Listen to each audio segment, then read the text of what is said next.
Hello everybody and welcome to You Decide, the show where we talk about the biggest talking points in football and you guys decide. It's the end of the year, so we're going to be doing our predictions for 2017, having a look into our crystal ball to see what's going to keep it that way. What? What's your problem? Look into my crystal ball. Got to stop bringing that in. I can't. It's made of magic. Why would you want to stop me bringing this in? It's actual magic. Okay, we'll just get on with the video. Yeah. So the three predictions we're going to do are who's going to be the star of 2017, who's going to be the biggest flop in 2017, and what is our long shot prediction for the year. First up is Flav with who is going to be the star of 2017. Yep. 40 seconds on the clock, mate. Who's it going to be? Leroy Sané. He's only 20 years old. 50 appearances for Schalke in the Bundesliga, and he scored 11, which is very good for a wide forward player. He's now started to find his feet. Obviously, he scored a goal against Arsenal at the weekend. Lovely touch and turn and put it past the keepers. Amazing stuff. He's in the German squad already, so he obviously has a natural pedigree. And obviously, he's getting past language barriers at City. He's skillful, he's rapid, he has an elegance to the way he plays. And Pep Guardiola said himself he's a very special talent. Gundogan's going to be out for the season. There's going to be more opportunities for him there. And I think the second half you'll see a very special player in Leroy Sané, and we'll understand why they paid that amount of money for him. Sorry, Adam, I'm going to carry on. Come on now. By this time next year, Sané will be as recognised as Sterling in the City team and be on the same level as Kevin De Bruyne and Silva. Sorry. Points deducted. Craig, note that down. You guys as well. Remember that. Took way too long. No, Sané's a great player, but it's another guy at Man City. It's Gabriel Jesus, who's going to be the star of 2017. This guy is staggering. 19 years old. He's on his way to Man City in January. A staggering record for a youth player. 54 goals in 48 matches for Palmeiras. This season, 16 in 27. For Brazil, he's got 4 in 6. The Fat Ronaldo has billed him as the next Fat Ronaldo. He is on that staple of Brazilian players who come through and just dominate European football. And a big reason why Man City let Bony go, haven't added any other strikers, is because this guy is on his way. He's so versatile, but he scores a lot of goals. By this time next year, we won't be talking about Iheanacho and saying, oh, he's a great player. Gabriel Jesus will be one of the main men at Man City. And he's come from Brazil. He's come from Brazil, Palmeiras, who hadn't won the league for 12 years. He made the difference. He's only 5'9.5", but his finishing is absolutely sublime. Well, then Aguero is effectively a midget in Premier League terms as well, isn't Very he? true, yeah. So yeah, no, I can understand the hype around Jesus, even though I wasn't aware of him before starting this video. That's why I'm here, to educate the guys and yourself. Look, Sané obviously has come in. There's a lot of money being spent on him, or probably not a lot of money for Man City's terms, but very few Premier League teams would have probably gambled on Sané and spent that amount of money. But you know, he's got the credentials and the skill and pace to be a fantastic player for Man City. Guardiola wanted them both, which is a great sort of stamp of approval, because he is, I think, a bit of a genius as a manager, at least as a person who understands football. And he wanted both of those guys. Sané, I guess there's two ways of looking at it. He's got more competition because he isn't an out-and-out central forward, whereas they've got Iheanacho and they've got Aguero, and that's it. And I think a team, club like Man City, with the money that they've got, they could have got someone else to fill the gap. Or they could have gone, Bony, stick around, because we need that backup. But they felt comfortable enough because they know this guy is going to be there in January. I mean, obviously I haven't seen a huge amount of him, so a bit of the Olympics. But his finishing is just so cool.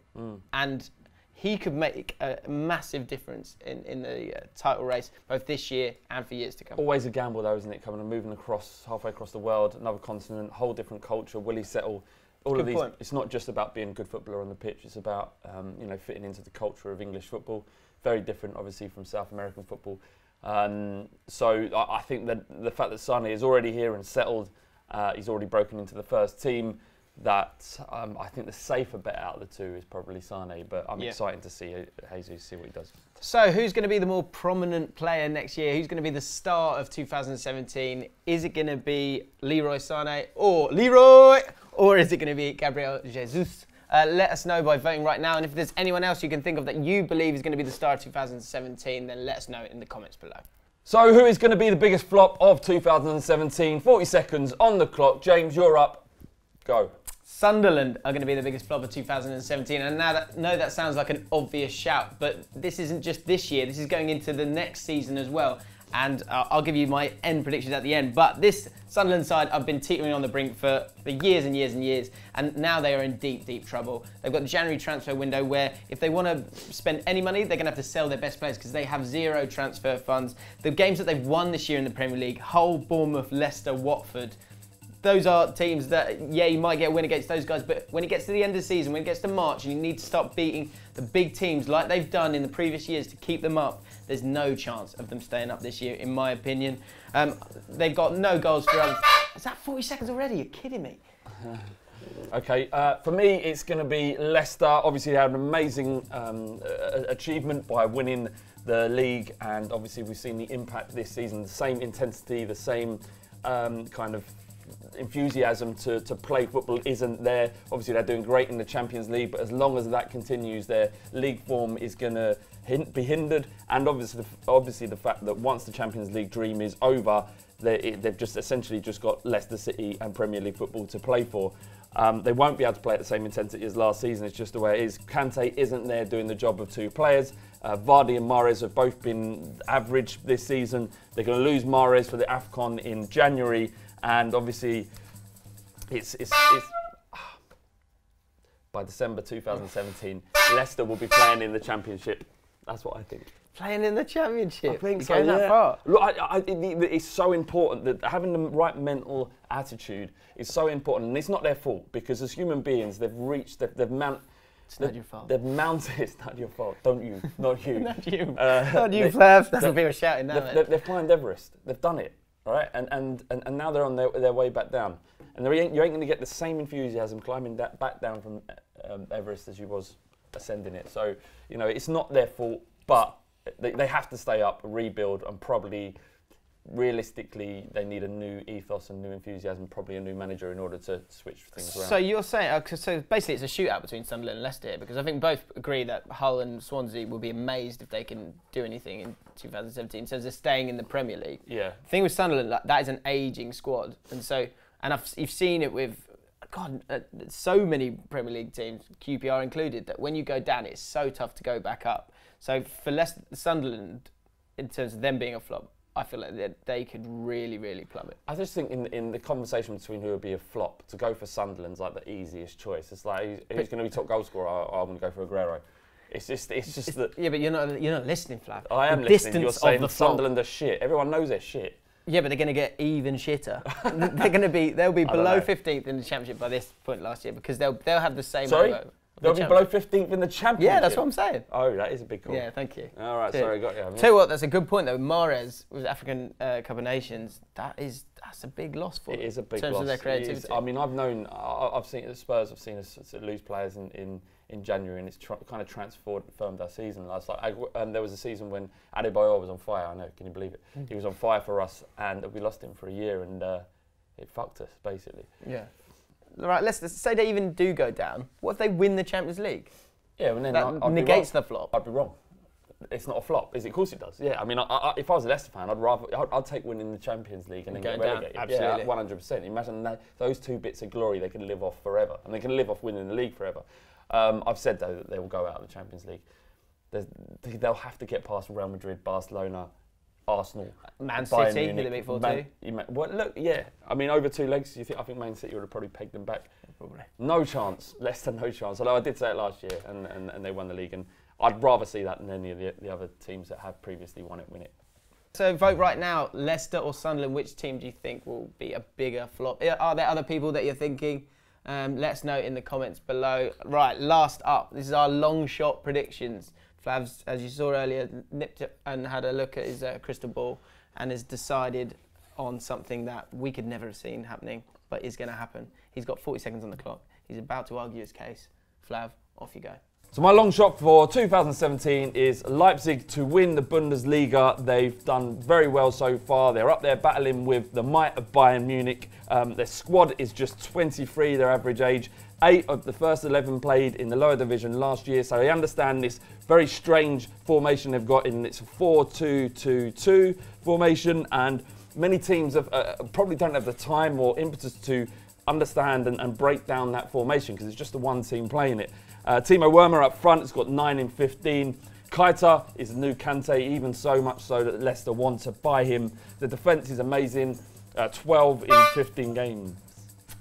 Leipzig for the Bundesliga. Good shout. Somehow this feels like a longer shout. Man United to win the Premier League. No, I haven't lost my shit. This could actually happen. Man United unbeaten in 8, looking good. And let me take you back to a couple of instances. 1996, Newcastle, January, 12-point lead.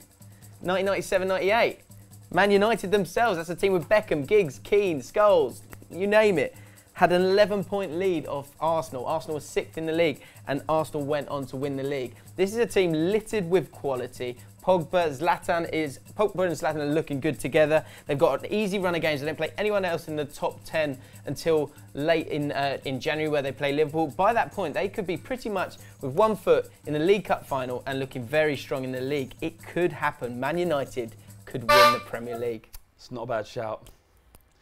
You said it's even top 4. I know. I'm really starting to eat my words because they have clicked, haven't they? And I think, as you say, like statistically, I'm not a big lover of statistics in football for players on the pitch. Despite just saying Forsberg is statistically the best attacking midfielder in the league, but in terms of what history has told us, you can't discount United at this stage now, or anybody for that, or Tottenham. Man City, they have moments where they do concede goals.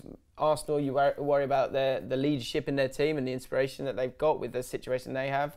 But Chelsea look inspired by Conte and defensively very sound, so I think that's going to be tough. Leipzig's a good shout, and it's about this formation because there's a lot of teams starting to play Chelsea's formation now. And I would say it Chelsea's or Conte's formation because he loves 3 at the back. A couple of people played it last year.